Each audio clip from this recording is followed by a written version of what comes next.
क्या हुआ? मौत को इतना नजदीक देखने से पांव कांपने लगे। एसीपी आज तक अपनी मौत को अपनी हथेली पर लेकर ही चला है, समझे?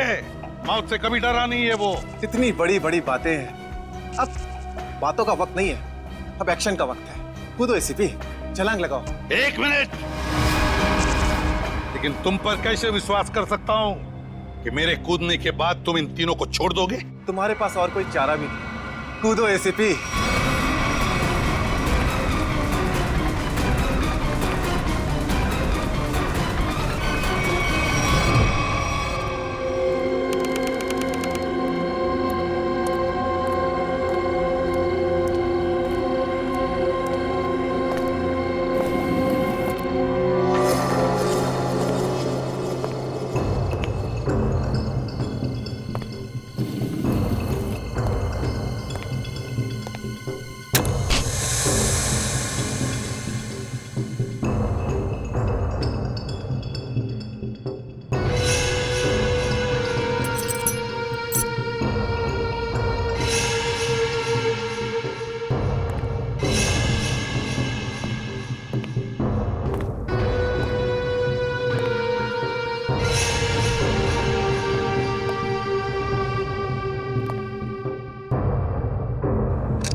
ये शो देखते वक्त तो पेट के दर्द की दवा साथ में रखनी चाहिए। हंसते हंसते पेट दर्द हो गया।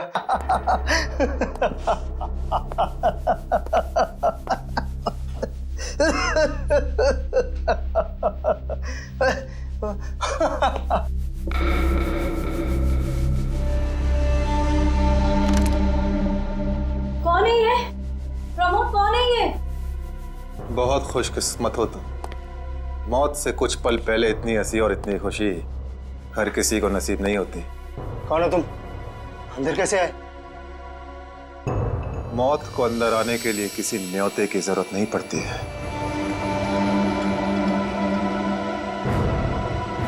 ये क्या कर रहे हो? मैंने क्या बिगाड़ा तुम्हारा? तो रुक जरा, पुलिस को। Happy birthday Tarika. Thank you Shreya. Thank you. Many happy returns of the day. Thank you Siddharth. बहुत खूबसूरत फूल है। श्रेया की चॉइस है। हाँ वो तो है, श्रेया की चॉइस तो कभी गलत हो ही नहीं सकती। हाय सिद्धार्थ। हेलो। हाय श्रेया। हाय पूर्वी। काफी देर कर दी आने में। थोड़ा ट्रैफिक मिल गया रास्ते में। अरे फ्रेडी सर, ये गपागप खा रहे हो? आप तो बोल रहे थे डाइटिंग कर रहे हो। डाइटिंग ही तो कर रहा हूँ। इसके पहले तो मैं 5-5 प्लेटें एक साथ खा जाता था। क्या बात कर रहे हो? हमारे प्लान पे तो पानी फिर गया अभिजीत। अरे ऐसे कैसे? कुछ ना कुछ तो करूंगा मैं। कैसे? हृदय, हाँ, उस कमरे में तुम्हारा कोई वेट कर रहा है। मेरा वेट कर रहा है? हाँ। कौन? तुम जाओ तो सही। अरे जाओ।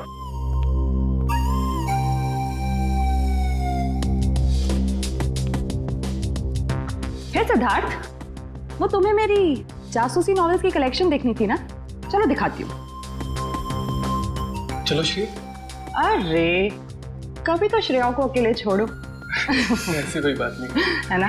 चलो। इट्स ओके सिद्धार्थ, जाओ तो। चलो।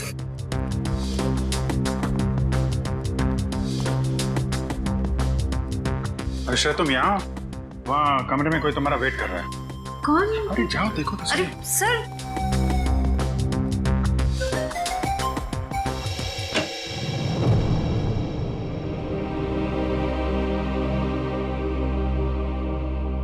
श्रेया, अच्छा किया तुम सिद्धार्थ को अपने साथ यहाँ ले आई। I am very sorry. उस दिन मैंने आपके साथ बहुत बुरा बिहेव किया था।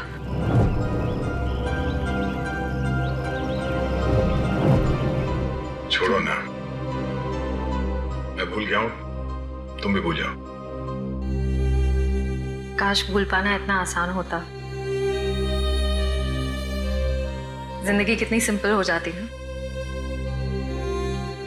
श्रेया, ये यादें ही तो है जो उदास दिलों को जिंदगी जीने का हौसला देती है। अगर यादें ही ना हो तो जिंदगी कितनी बोरिंग हो जाएगी। तो क्या तुमने सिद्धार्थ से शादी करने का फैसला कर लिया? मेरा दिल कुछ और कह रहा है, दिमाग कुछ और। मैं जानता हूँ श्रेया, हमारे काम में हम दिल की नहीं दिमाग की सोचते हैं, मगर एक बार सीआईडी ऑफिसर ने एक आम लड़की की तरह सोचो, दिल का इस्तेमाल करो, उसकी आवाज सुनो। मेरे दिल में तो एक ही इंसान का नाम गूंजता रहता है और वो नाम है श्रेया। सिद्धार्थ। सिद्धार्थ प्लीज, सिद्धार्थ मेरी बात तो सुनो प्लीज। अब सुनने को बाकी क्या रह गया? पूरी हकीकत मैंने अपनी आंखों से देख ली। तुम दया से प्यार करती हो ना?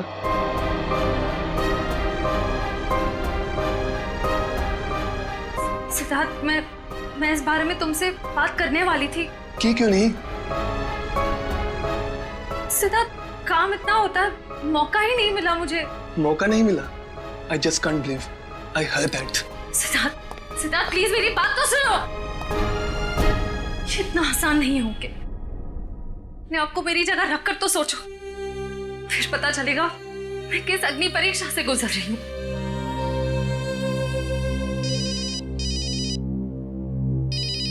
हेलो, कौन? सर, दोनों पति पत्नी थे, प्रमोद और शांति। सर, हमने कभी सपने में भी नहीं सोचा था कि हमारे होटल में ऐसा कुछ होगा। एक मिनट, आप बाहर खड़े रहिए।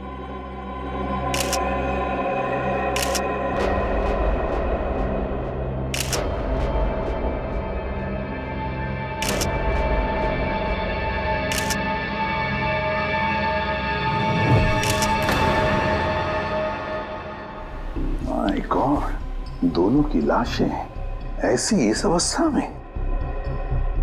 सर, इतने सारे केस सॉल्व किए लेकिन इस तरह का केस कभी नहीं देखा। सर, लगता है ये दोनों खूनी से विनती कर रहे थे कि वो इन्हें छोड़ दे, मगर खूनी ने जरा भी दया नहीं दिखाई। नहीं फ्रेडी, लगता है खूनी ने पहले इन दोनों को मारा और फिर यहाँ लाकर बिठा दिया, हाथ पैर बांध दिए। जिस तरह से इन दोनों को बिठाया कुर्सी में, लगता है खूनी हमसे कुछ कहना चाहता है। ये देखो, कम से कम 6-7 वार तो किए इस बेचारी पर। ऐसे इतनी बेरहमी से मारा है जैसे ये खूनी कोई सिर फिरा हो या फिर बदले की आग में ये सब किया है उसने। My God. सर, इस प्रमोद की पीठ पे भी वार किया गया है।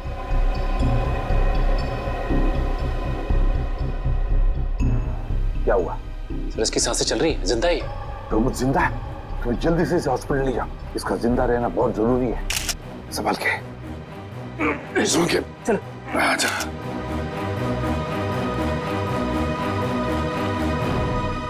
एक बात बताओ, ये खूनी अंदर आया कैसे? किसी ने देखा कैसे? नहीं सर, ये सब रात में हुआ सर, और रात के वक्त इसकी ड्यूटी रहती है सर, इससे पूछिए आप। कैसे हुआ ये सब? सर, कुछ देर के लिए मेरी आंख लग गई थी रिसेप्शन डेस्क के ऊपर। तुम्हें शर्म नहीं आती ये कहते हुए कि तुम्हारी आंख लगी थी ड्यूटी पर? Sorry sir. एक बात बताओ, ये दोनों प्रमोद और शांति कब से रह रहे तुम्हारी होटल में? सर, पिछले 6 दिनों से रह रहे थे और आगे भी 1 महीने रहने का प्लान था सर। क्यों, कुछ बताया इन्होंने?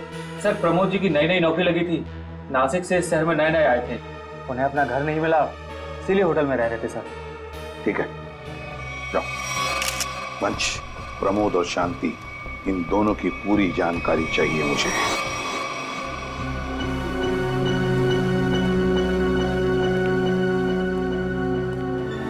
हाँ सचिन, ये प्रमोद कैसा है? सर, डॉक्टर ने ऑपरेशन शुरू कर दिया है, थोड़ी देर में पता चल जाएगा सर।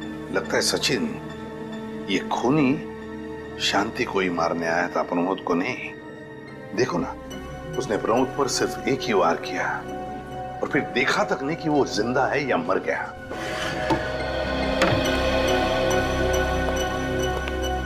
डॉक्टर साहब, कैसा है प्रमोद? हमने प्रमोद को बचा तो लिया है, मगर मगर क्या?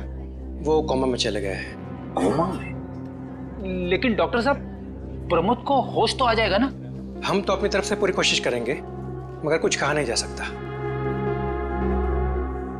Thank you. कुछ भी हो,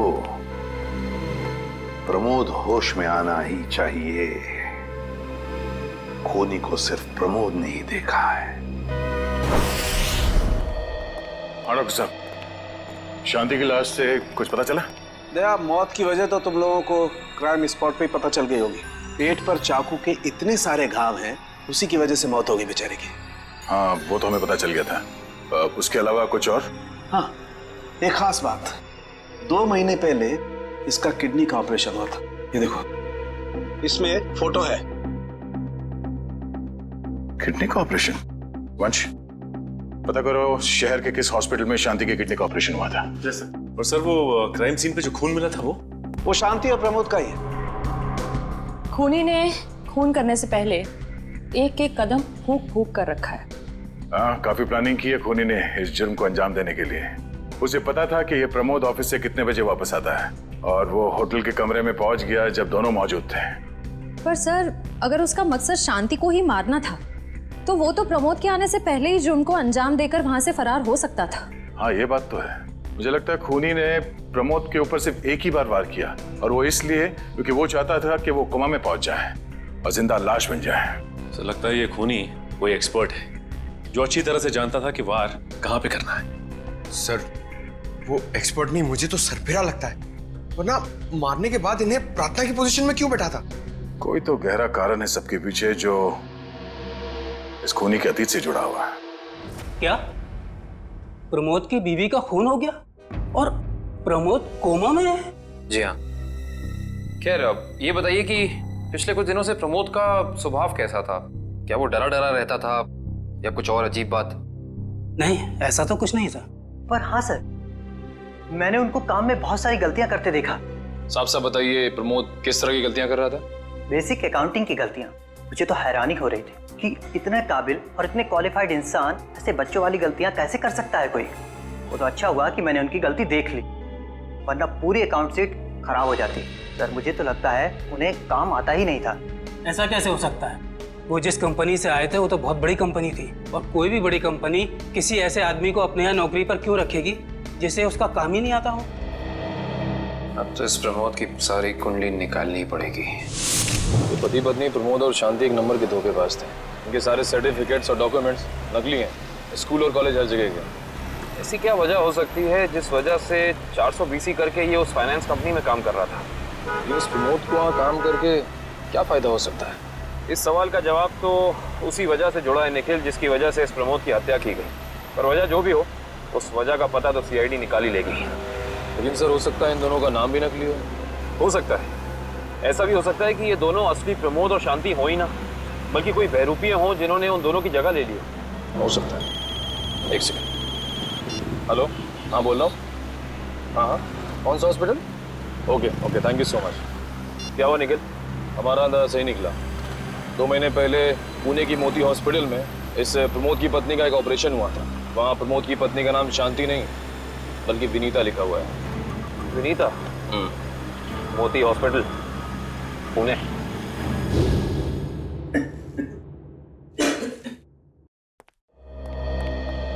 एक्सक्यूज मी, एक वक्त पे सिर्फ एक ही मरीज अंदर आएगा? हम लोग सीआईडी से। सीआईडी? मगर यहाँ मुजरिम कौन है? इसी की तलाश है हमें। एक्चुअली आपके हॉस्पिटल में 2 महीने पहले एक ऑपरेशन हुआ था, उसी के बारे में कुछ जानकारी चाहिए हमें। किसका ऑपरेशन? ये दोनों आपकी हॉस्पिटल में आए थे? ये तो मिसेस विनीता कुमार हैं। हाँ, मिसेस विनीता कुमार। और ये इनके पति, इनकी मौत हो गई? जी हाँ, विनीता कुमार का खून हो चुका है और उनके पति प्रमोद अब कोमा में है। डॉक्टर, ये बताइए कि मिसेस विनीता कुमार ने किडनी का ऑपरेशन कराया था ना? जी हाँ। हम उसके मेडिकल रिपोर्ट्स देख सकते हैं? यहाँ पे तो पति का नाम त्रिलोक कुमार लिखा है। मतलब त्रिलोक बन गया प्रमोद और विनीता बन गई शांति।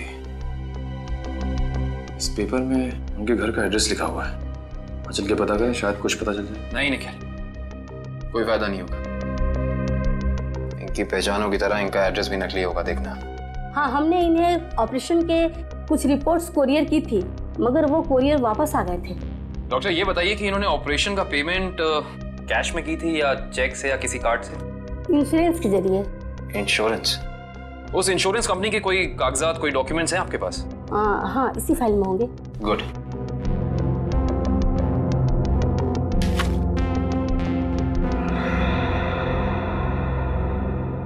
बिज हेल्थ इंश्योरेंस। अंकित, सभी अकाउंट्स और सभी खाते अच्छी तरह से बंद हो जाने चाहिए। कल शाम 5 बजे तक ऑडिटर आ जाएगा। हो जाएगा सर। कभी सपने में भी नहीं सोचा था कि हमारी कंपनी का अंत इतना बुरा होगा। ये किस अंत की बात कर रहे हैं आप लोग? जरा विस्तार से समझाइए। अगर आप अपने पैसे वापस लेने आए हैं तो भूल जाइए, क्योंकि जब तक अदालत अपना फैसला नहीं सुना देती तब तक हम किसी के रुपए वापस नहीं कर पाएंगे। पैसे वापस लेने नहीं, इंसाफ करने आए हैं हम लोग सीआईडी से। ओह, तो हमारी शिकायत सीआईडी वालों तक भी पहुंच गई है। शिकायत? ऐसा क्या कर दिया आपकी इस कंपनी ने? हमारी कंपनी ने नहीं, उस त्रिलोक ने आसमान की तरफ प्रगति करती हुई हमारी कंपनी के नाम को रातों रात मिट्टी में मिला दिया और हमें दिवालिया कर दिया उसने। त्रिलोक? एक सेकंड, आप इस त्रिलोक की बात तो नहीं कर रहे? हाँ हाँ, यही तो है वो। पर इसे क्या हुआ? किसी ने इसकी जान लेने की कोशिश की है। फिलहाल ये कोमा में। ये तो होना ही था, इतने लोगों को जो धोखा दिया इसने। किस धोखे की बात कर रहे हैं? हमारी कंपनी के क्लाइंट्स को झूठे सपने दिखाकर कहा कि सबके पैसे एक ही महीने में 2 गुना कर दूंगा, पर सबके पैसे बटोरकर 9 तो 11 हो गया वो। और क्लाइंट हमारी कंपनी से पैसे वापस मांग रहे हैं। बैंकक्रप्ट हो गया। इतने सालों से कंपनी की बनी बनाई इज्जत मिट्टी में मिल गई। खोए हुए पैसे और खोई हुई इज्जत तो फिर से कमाई जा सकती है, पर खोई हुई जान तो वापस नहीं आ सकती ना। क्या त्रिलोक ने किसी की जान भी ली है? हाँ, हमारी कंपनी के सीईओ अनुज जी, जो कि सदमे को बर्दाश्त नहीं कर पाए और दिल का दौरा पड़ने से उनकी मौत हो गई। कहीं ये सारा हमला अनुज जी का कोई करीबी तो नहीं कर रहा है? अनुज जी की मौत का बदला लेने के लिए? हो सकता है। अनुज जी के परिवार में कौन कौन है? उनकी पत्नी सुधा, जो कि अभी सदमे में है, और उनका बेटा विक्की। विक्की? इस विक्की का फोन नंबर दीजिए जरा। विक्की के फोन का सिग्नल यहीं आसपास बता रहा है। होगी मैं। अच्छा, अभी अभी मागाधे रोड की तरफ मुड़ा है। मागाधे?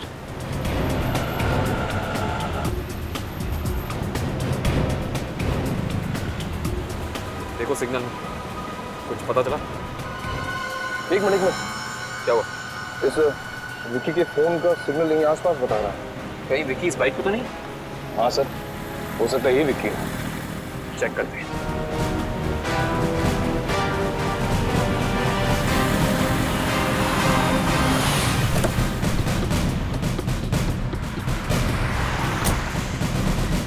सुनो भाई साहब, तुम ही विक्की हो? हाँ, और ये क्या बदतमीजी है? तुम लोग मेरा नाम कैसे जानते हो? तुम्हारा नाम और तुम्हारे सारे कारनामों के बारे में जानते हैं हम। सीआईडी। सीआईडी? इस शहर में क्या कर रहा है? हाँ? कुछ काम था, और तुम लोग मेरा पीछा क्यों कर रहे हो? बकवास बंद कर। दो खून करके भाग रहा हो, कह रहा है सीआईडी पीछा क्यों कर रही है? मैंने कोई खून नहीं किया है। अच्छा, त्रिलोक और विनीता का खून नहीं किया तुमने? What? त्रिलोक और विनीता मर चुके हैं? ड्रामा बनकर अपना पूरा इतिहास है तेरा हमारे पास। उन दोनों ने तुमसे तुम्हारे पिता को छीना, उसका बदला लेने के लिए तुम यहाँ आए हो उनके पीछे। हाँ, मैं बदला लेने जरूर आया था, पर मैंने उनका खून नहीं किया। देख, सच बोल दे समझा, नहीं अपनी शक्ल नहीं पहचान पाएगा। मैं सच कह रहा हूँ। मैंने किसी तरह उनके बारे में पता किया। मैं उनके होटल भी गया था, मगर जैसे मैं उनके कमरे की तरफ जा रहा था, मैंने उनके कमरे में एक आदमी को जाते हुए देखा। कौन सा आदमी था वो? उसके चेहरे को ठीक से देख नहीं पाया मैं। तुम्हें जो भी याद है, जितना भी याद है, साफ साफ बताओ। कद लगभग 6 फीट, ओवरकोट पहना हुआ था उसने, और उसके बाल लंबे थे यहाँ तक। और उसने एलिगेटर शूज पहने हुए थे। Alligator shoes? हेलो, एक और खून?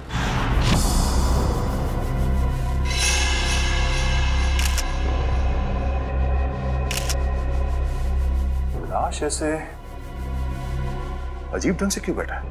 कमाल है सर, पिछले वाले केस में खूनी ने उन दोनों को होटल में चाकू मारकर प्रार्थना वाली पोजीशन में बैठाया था, और इसे गोली मार के इस तरह से। लगता है दोनों का खूनी एक ही है। गोली सीधे माथे के बीचों बीच मारी है। अगर ये सीरियल किलर होता तो इसे भी चाकू से मारता सर, क्योंकि विनीता को उसने चाकू से मारा था। इसे तो गोली मारी है। हाँ, मगर लाशों को ऐसे एक ही ढंग से बिठाना क्या दो अलग अलग खूनी करेंगे? मुझे लगता है दोनों का खूनी एक ही है। और जिस वक्त इस तिग्मांशु का खून हुआ, लगता है खाना खाने ही वाला था। सर, यहाँ पे दूसरी प्लेट भी पड़ी है। कहीं ऐसा तो नहीं कि ये तिग्मांशु की बीवी के लिए थी? मैम सब तो 1 हफ्ते के लिए गाँव गई हुई है, 1 हफ्ते के बाद लौटेगी। तो क्या घर में कोई और आदमी था जिसके लिए तिग्मांशु ने एक और प्लेट में खाना डाला? नहीं साहब। अच्छा, जब तुम घर वापस आए उस वक्त ये दरवाजा खुला था या बंद था? नहीं साहब, बंद था। तो फिर तुम घर के अंदर कैसे आए? साहब ने एक चाबी मेरे पास भी दे रखी है। तो जो कोई भी था, ऐसा लगता है कि तिग्मांशु उस आदमी को जानता था। एक काम करो सचिन, पंकज, घर की अच्छी तरह से तलाशी लो, देखो कुछ मिलता है क्या।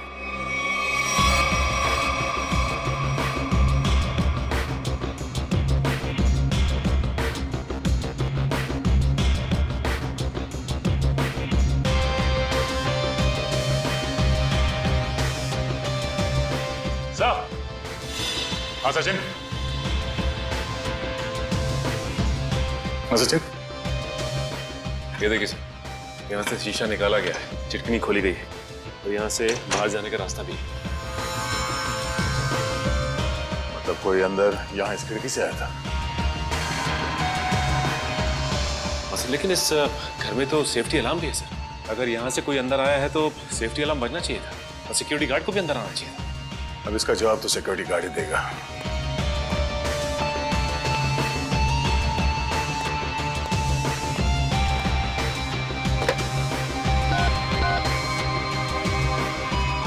Hello security. अच्छा, आज दोपहर को तिग्मांशु जी के घर से अलार्म बजा था, तो फिर आप चेक करने के लिए उनके घर पे क्यों नहीं आए? ओ आई सी, पिछले हफ्ते भी? ठीक है, थैंक यू। क्या बोला सर ये सिक्योरिटी वाला?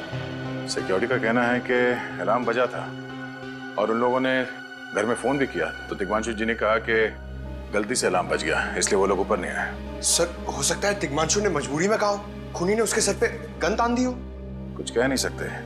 बात करते वक्त अगर थोड़ी सी भी टेंशन हो आवाज में तो ये सिक्योरिटी वाले तुरंत भाप लेते हैं। दरअसल पिछले हफ्ते भी तिग्मांशु के घर से अलार्म बजा था और जब सिक्योरिटी वालों ने फोन किया था, तिग्मांशु ने यही कहा था कि गलती से बच गया।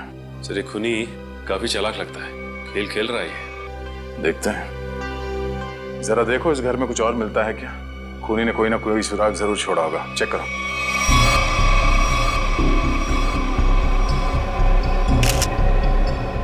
सर एक मिनट सर।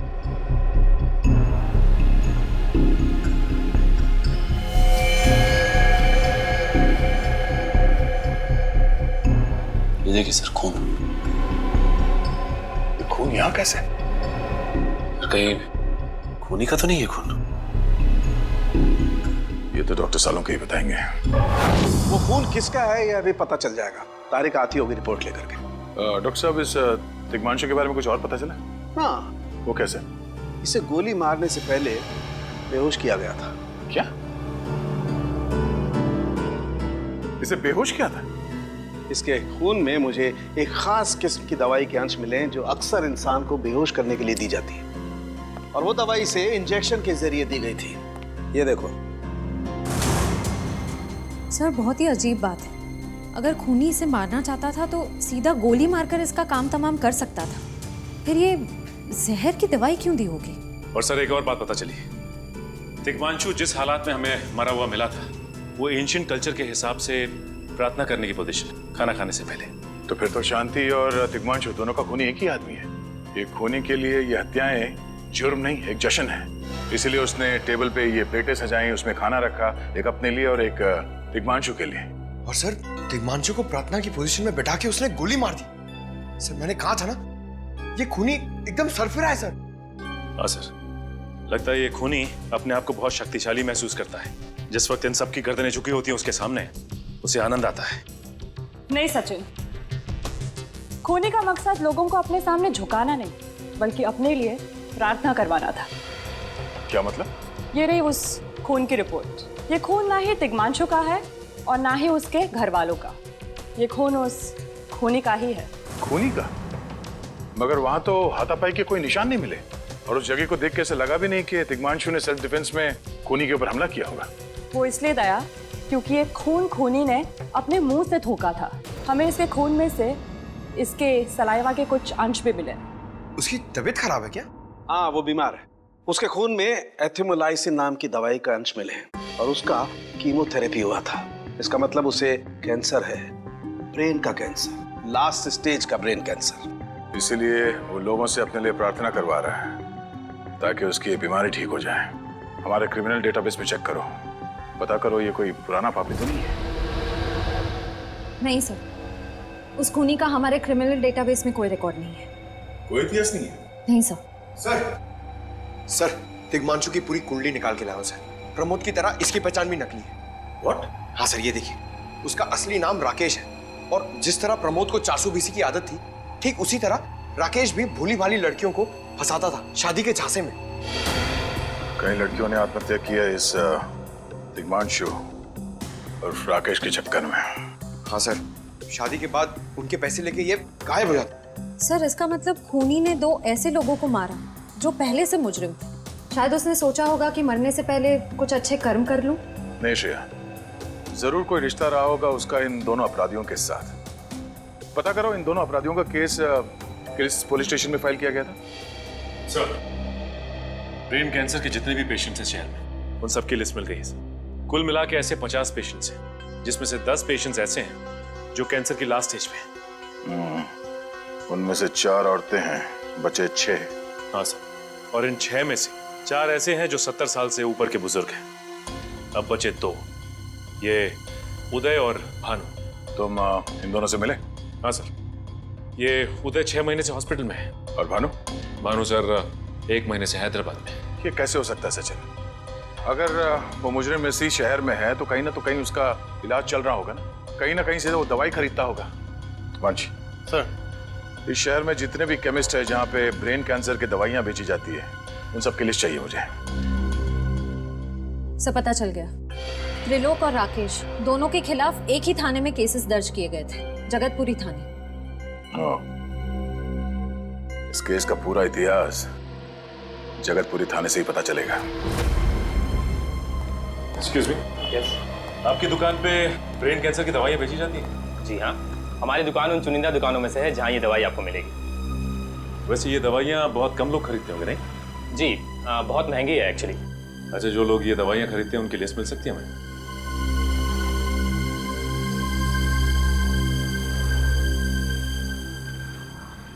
ये रही वो लिस्ट।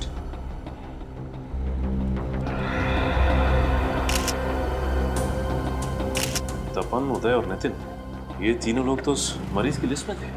अच्छा, आपको पूरा यकीन है कि इनके अलावा और कोई नहीं आता ये दवाई लेने के लिए? जी नहीं, लेकिन हो सकता है कोई गैर कानूनी तरीके से ये दवाई खरीद रहा हो। ये दवाइयाँ काफ़ी महंगी है ना, आम आदमी इसका खर्चा नहीं उठा सकता। अच्छा, आप किसी ऐसे आदमी को जानते हैं जो ये गैर कानूनी काम करता है? एक आदमी है, आंद्रे नाम है उसका। प्यार से लोग उसे एंडी कहते हैं। ये जो ज्वाला रोड पे पब्लिक पार्क है ना, अक्सर वहीं मिलता है। कांस्टेबल सुनील? Yes sir. आप सीआईडी से ही हैं ना? हाँ, हमारी बात शायद आप ही से हुई थी। साहब बताइए, कांस्टेबल सुनील आपके लिए क्या कर सकता है? सुनील जी, हाल फिलहाल में इस रिकॉर्ड रूम में कोई चोरी वगैरह हुई थी क्या? चोरी नहीं तो सर, अब यहाँ वाला कोई चोरी कैसे करेगा? सुनील, फिर आप एक हेल्प कर सकते हैं हमारी। हमें 2 मुजरिमों की फाइल चाहिए। एक का नाम है त्रिलोक कुमार और दूसरे का राकेश भिवेन। एक मिनट सर, क्या नाम बोले? राकेश? राकेश भिवेन।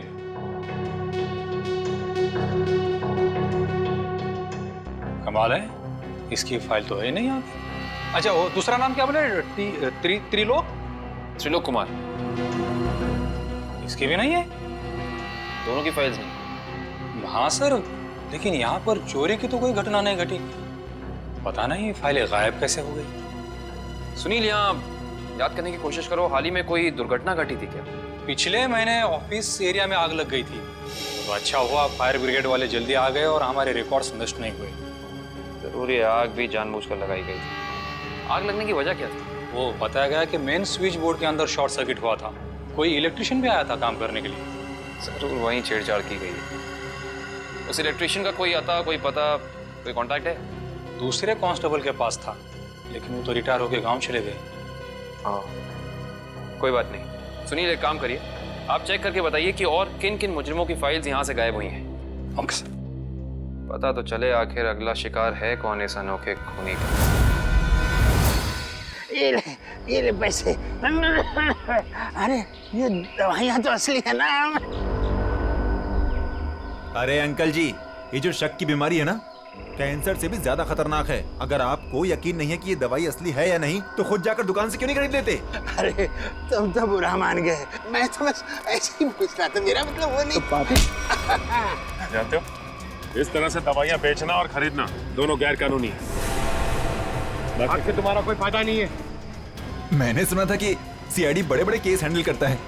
मैं तो छोटा-मोटा चोर हूँ, जाने दो ना साहब। हाँ मिस्टर छोटे चोर, ये बताओ कि तुम्हारे पास से ये दवाइयाँ खरीदने के लिए कोई ऐसा आदमी आता था जो 6 फीट लंबा था और लंबे लंबे बाल थे उसके, और वो एलिगेटर वाले शूज पहनता था? हाँ, वही जो आगे से नुकीला होता है।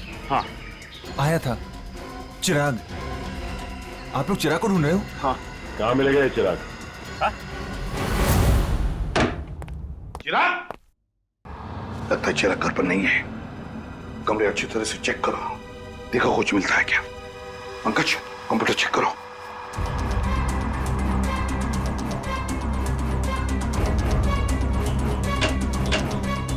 सर, ये देखिए, पूरी अलमारी गन्स और चाकू से भर रखी इस चिराग ने। My God.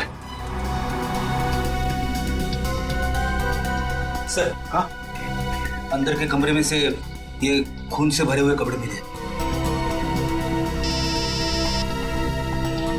Police record room से फोन है। हेलो जी, कहिए। कौन? संदीप, स्वाधीन और हेमंत। ओके, ठीक है। कौन है ना? सर, त्रिलोक और तिग्मांशु की तरह इन तीनों की फाइल भी चोरी हुई है पुलिस रिकॉर्ड रूम से। मतलब अभिजीत, अब ये चिराग इन तीनों में से किसी एक को मारने वाला है। सर एक सेकंड, ये देखिए सर, इस कंप्यूटर की फाइल में इन तीनों की फाइल है। सर, ये तीनों भाई हैं और बदमाश भी हैं, और इन्होंने 3 खून किए हुए हैं सर। यहाँ पे 2 एड्रेस है, एक चीकूवाड़ी और एक चारकोप। चारकोप और चीकूवाड़ी। एक काम करते हैं अभिजीत, हम दोनों चीकूवाड़ी चलते हैं और तुम लोग तीनों भी चारकोप चले जाओ। Yes sir. हाँ चलो अभिजीत।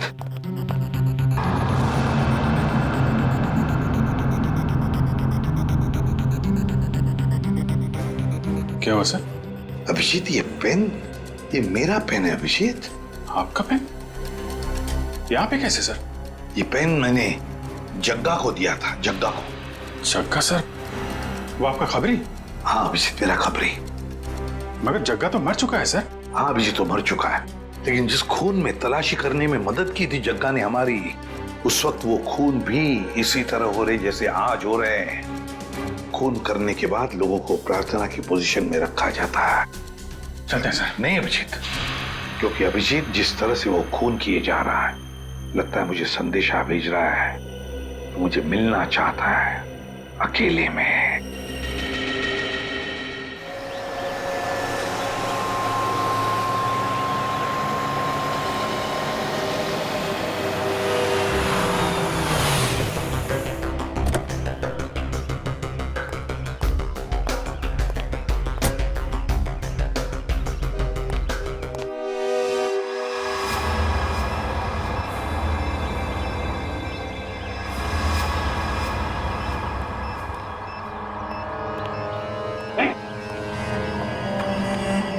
प्लीज हमें बचा लीजिए, किसी तरह हमें मार डालेगा।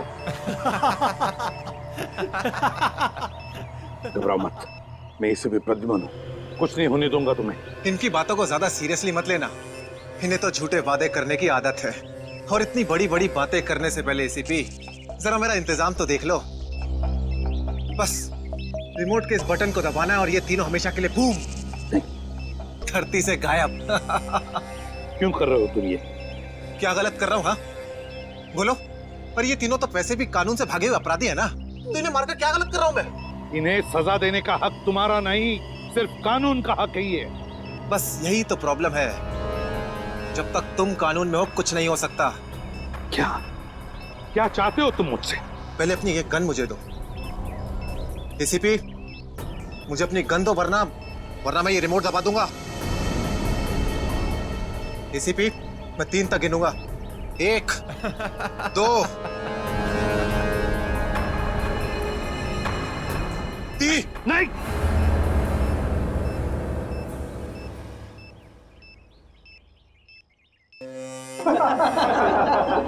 बहुत अच्छे। तो तुम जानना चाहते थे ना कि मैं तुमसे नफरत क्यों करता हूँ? जग्गा खबरी का नाम ध्यान है? याद है मुझे। मैं उन्हीं का बेटा हूँ। पता चल चुका था मुझे। एसीपी, तुमने मेरे पिताजी से वादा किया था ना कि तुम उनका बाल भी बाका नहीं होने दोगे। फिर क्यों नहीं बचा सके उन्हें? बोलो। देखो चिराग, तुम्हारे पिताजी की मौत का बोझ आज भी मेरे दिल पर है। बंद करो ये तुम्हारा नाटक। उस वक्त कहाँ थे तुम जब मेरे पिताजी की मौत के बाद मैं और मेरी माँ दर दर की ठोकरें खा रही थी? खाने के पैसे तक नहीं थे हमारे पास। तो तुम मेरे पास चले आते, मैं कुछ मदद कर सकता था तुम्हारी। क्या कर लेते तुम? हाँ, सिवाय झूठे वादों के। तुम्हें पता है एसीपी, मुझे कैंसर है, आखिरी स्टेज। और ये इसीलिए क्योंकि मेरी माँ के पास पैसे नहीं थे मेरे इलाज के लिए। मैं तुम्हारा दुख समझ सकता हूँ चिराग, तुम्हारी तकलीफ समझ सकता हूँ, मगर इन तीनों ने क्या बिगाड़ा है तुम्हारा? तुम इन तीनों की जान बचाना चाहते हो? हाँ। तो तुम्हें अपनी बलि देनी होगी। क्या मतलब? मतलब तुम इस बिल्डिंग से छलांग लगानी होगी, ताकि फिर कोई जग्गा खबरी सीआईडी का शिकार ना बने।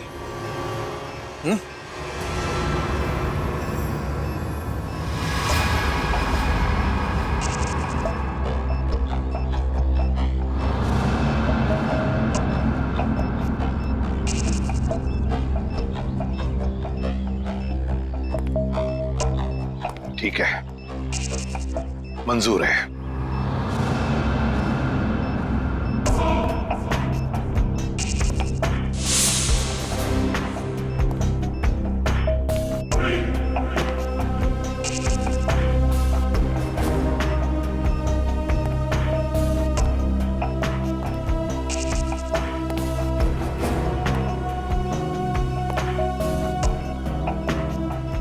चढ़ो एसीपी, चढ़ो।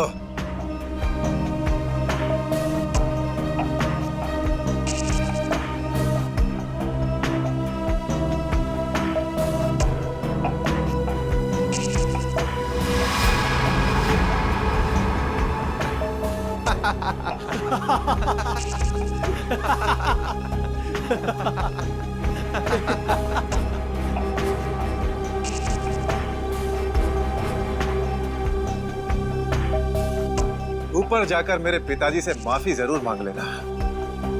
क्या हुआ? मौत को इतना नजदीक देखने से पांव कांपने लगे? एसीपी आज तक अपनी मौत को अपनी हथेली पर लेकर ही चला है, समझे? मौत से कभी डरा नहीं है वो। इतनी बड़ी बड़ी बातें, अब बातों का वक्त नहीं है, अब एक्शन का वक्त है। कूदो एसीपी, छलांग लगाओ और अपनी ये बेहतरीन जिंदगी को अलविदा कह दो। चलो। 1 मिनट, मैं जरूर कूदूंगा, लेकिन तुम पर कैसे विश्वास कर सकता हूं कि मेरे कूदने के बाद तुम इन तीनों को छोड़ दोगे? तुम्हारे पास और कोई चारा भी नहीं है। कूदो एसीपी, वरना मैं इस रिमोट का बटन दबा दूंगा।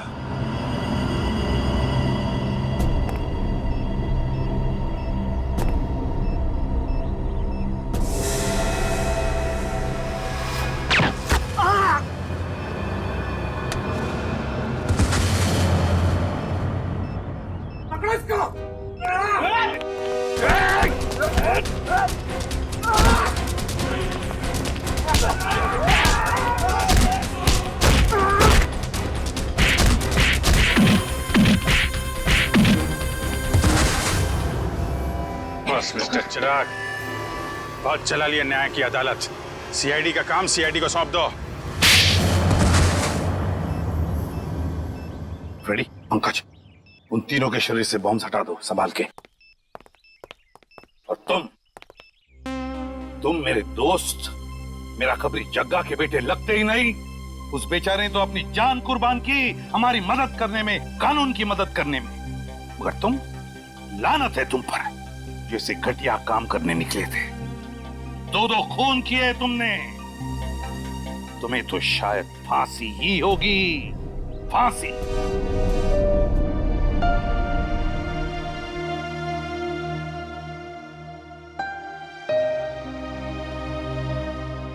बड़े बुजुर्ग कह गए कि अगर कोई चिंता सताए तो उस चिंता को अपने कलेजे के अंदर अंगार बनने नहीं देना चाहिए। कलेजा चल जाता है। मुझे कोई चिंता नहीं सता रही है। In fact I think I am the luckiest girl in the world right now. CID में सब मेरे काम से खुश हैं। मेरे पास तुम दोनों जैसे दोस्त हैं। मेरी शादी होने वाली है। एक लड़की को और क्या चाहिए होता है? शायद प्यार। प्यार भी तो है ना मेरे पास। मम्मी पापा का प्यार, दोस्तों का प्यार और सिद्धार्थ का प्यार। जुबान की बात दिल से मेल नहीं खा रही है श्रेया। मतलब ये कि दिल की बात जुबान पे लाने का वक्त आ गया है श्रेया। वो श्रेया कहाँ गई? हाँ, जो अपने सारे डिसीजंस खुद लेती थी, जिसे पता था कि उसको अपनी जिंदगी में क्या चाहिए। हाँ श्रेया, अब वक्त आ गया है। तुम्हें किसी एक को चुनना ही होगा। और अगर तुमने एक स्ट्रॉन्ग डिसीजन नहीं लिया ना, तो उसका असर तुम्हारी जिंदगी पर नहीं, बाकी 2 जिंदगियों पर भी पड़ेगा। मैं क्या डिसीजन लूं? किसे चुनूं? उस इंसान को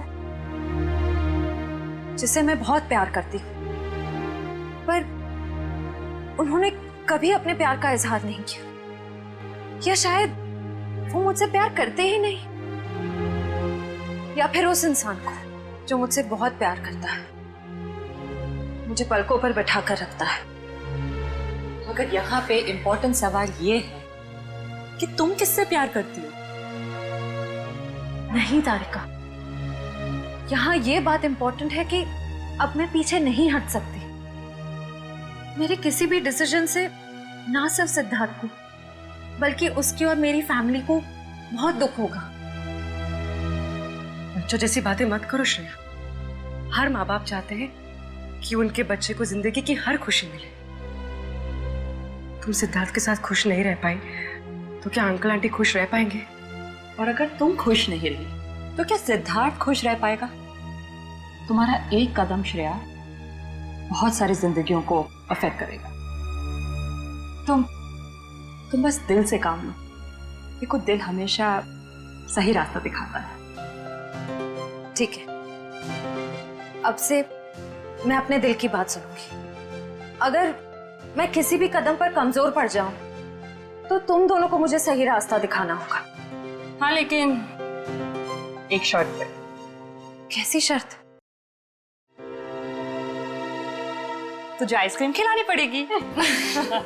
Of course.